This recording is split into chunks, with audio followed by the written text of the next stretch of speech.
اعوذ باللہ من الشیطان الرجیم بسم اللہ الرحمن الرحیم ہم الذین، اب یہ عداوت کا جو ہے ان کا جو نقشہ ہے، یہ واقعات پیش کیے جا رہے ہیں۔ ایک غزوے سے واپسی پر دو مسلمانوں کی کچھ لڑائی ہو گئی، ایک مہاجر تھے اور ایک تھے انصاری۔ اب وہ پانی بھرنے پر کہیں، بلکہ ان کی بھی نہیں، ان کے خادموں کی لڑائی ہو گئی تھی۔ اس کو وہاں منافقوں نے اچھال دیا، مہاجرین اور انصار کا جھگڑا بنا دیا، اور کہا اس وقت آ کے عبداللہ ابن ابی نے، دیکھو تم نے اصل میں اے مدینے والو، یثرب والو، تمہاری مثال تو وہی ہے جو کہتے ہیں کہ سمن کلبک یا کولوک، اپنے کتے کو کھلا پلا کے موٹا کرو کہ کبھی تمہیں ہی کاٹے گا۔ تم نے ان کو جگہ دی، پناہ دی، کھلایا پلایا، اب یہ تمہارے سر کو آ رہے ہیں، غریبانوں کو آ رہے ہیں۔ خدا کی قسم اگر ہم اب مدینے پہنچ گئے تو ان ذلیلوں کو وہاں سے نکال باہر کریں گے۔ ان کی یہ جرت، انصاری کا خادم اور ایک مہاجر کا خادم لڑے ایک انصاری کے خادم سے۔ ہم نے پناہ دی، اپنے ٹکڑے کھلائے، ان کو اپنی جگہ دی، اور آج ہی ہمارے سروں کو آ رہے ہیں، ہمارے منہ کو آ رہے ہیں۔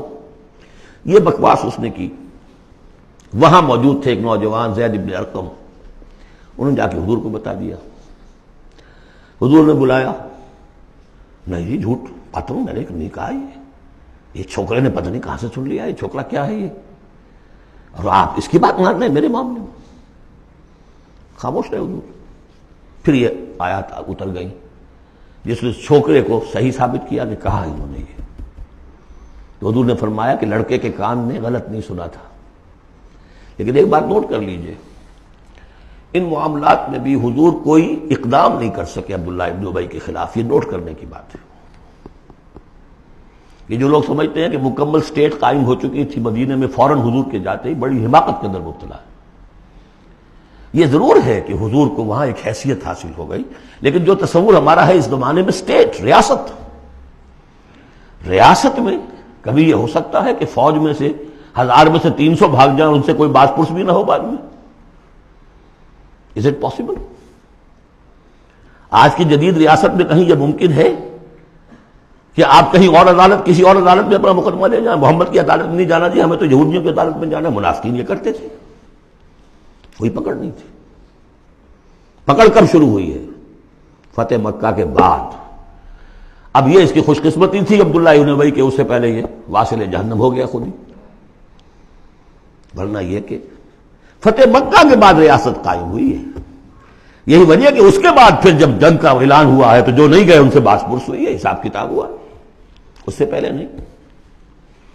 تو اصل میں سٹیٹ جو ہے عبداللہ ابن ابی کا، یہاں پہ بھی خاموش۔ ایک موقع پر جب کہ تہمت کا معاملہ چل رہا تھا تو ایک دفعہ حضور کے زبان مبارک سے ایسے الفاظ میں نکل گئے، دکھا دل، کہ کیا کوئی شخص نہیں ہے کہ جو مجھے اس ایذا رسان شخص جو ایذا پہنچا رہا ہے اس کی ایذا سے بچا سکے؟ اب اندیا ظاہر تھا صاف کہ کیا کوئی شخص اس کو قتل نہیں کر سکتا۔ اب واقعات مختلف آتے ہیں۔ ایک واقعے میں تو یہاں تک آتا ہے کہ سعد ابن معاذ موجود تھے، انہوں نے کہا کہ حضور آپ مجھے حکم دیجیے، میں قتل کرتا ہوں۔ سعد ابن عبادہ تھے، وہ خزرج میں سے تھے، وہ فوراً تم یہ اس لیے کہہ رہے ہو کہ وہ خزرج کا آدمی ہے؟ تو معلوم یہ ہوا کہ وہ جو قبائلی عصبیتیں تھیں کسی نہ کسی درجے میں ابھی موجود تھیں، ایک دن میں صاف نہیں ہوتی یہ چیزیں۔ پھر حضرت سعد بن عبادہ کہتے ہیں حضور سے، حضور اس شخص کے معاملے میں نرمی کیجئے، اصل میں اس شخص کو ہم بادشاہ بنانے کا فیصلہ کر چکے تھے، اس کے لیے ہم تاج تیار کر چکے تھے، آپ آئے تو اس کے سارے خواب جو ہیں وہ بکھر گئے۔ اس کا ایک طرز عمل ہے، لیکن یہ کہ اس کا اثر ہے ہمارے قبیلے میں۔ حکمت اور مصلحت کا تقاضا یہ ہے کہ اس کے خلاف اقدام نہ کیا جائے۔ یہ بات سمجھ، ابھی ریاست اس درجے کی نہیں تھی کہ ان تمام چیزوں کو بالکل، ان مصلحتوں کو بالکل نظر انداز کرتے ہوئے جو قدم چاہے اٹھا دیں، یہ نہیں۔ اب کتنا بڑا کفر ان کا چلا آ رہا ہے یہاں پر۔ ہم الذین یقولون لا تنفقوا علی من عند رسول اللہ حتی ینفضوا، یہی ہے وہ لوگ جو کہتے ہیں کہ مت خرچ کرو ان پر جو اللہ کے رسول کے گرد جمع ہو گئے ہیں، دیکھنا ان بستیوں کو تم کے ویراں ہو گئیں، یہ سب بھاگ جائیں گے اگر تم ان کے اوپر خرچ نہ کرو۔ حتی ینفضوا، یہاں تک کہ وہ منتشر ہو جائیں۔ وَلِلَّهِ خَزَائِنُ السَّمَاوَاتِ وَالْأَرْضِ، حالانکہ اصل خزانے کائنات کے، آسمان اور زمین کے اللہ کے اختیار میں ہیں۔ وَلَٰكِنَّ الْمُنَافِقِينَ لَا يَفْقَهُونَ، لیکن ظاہر بات ہے کہ منافقین اس کا فہم نہیں رکھتے۔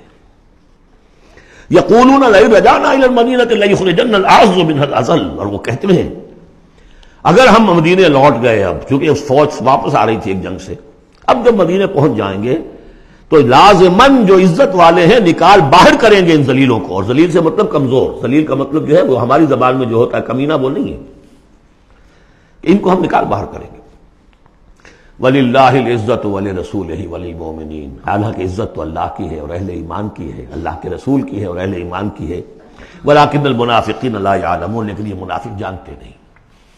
لیکن ہوا یہ کہ جب یہ قول پہنچا ہے، عبداللہ ابن ابی کے بیٹے کا نام بھی عبداللہ ہے، وہ بڑے مخلص نوجوان، خالص، صادق القول، صادق الایمان، انہیں معلوم ہے میرے باپ نے یہ کہا ہے، تو مدینے میں دروازے میں کھڑے ہو گئے ننگی تلوار لے کر، اپنے باپ سے کہا ہے کہ جب تک تم یہ نہیں مانو گے کہ تم ذلیل ہو، عزت ہے اللہ کے لیے اور اس کے رسول کے لیے اور اہل ایمان کے لیے، اس وقت تک مدینے میں گھسنے نہیں دوں گا۔ فریاد بھی کی، حضور سے بھی کہا، لیکن پھر کہنا پڑا اس کو کہ ہاں اللہ، اس کا رسول اور اہل ایمان عزت والے ہیں، ہم ذلیل ہیں۔ تب داخل ہوئے۔ صدق اللہ العظیم۔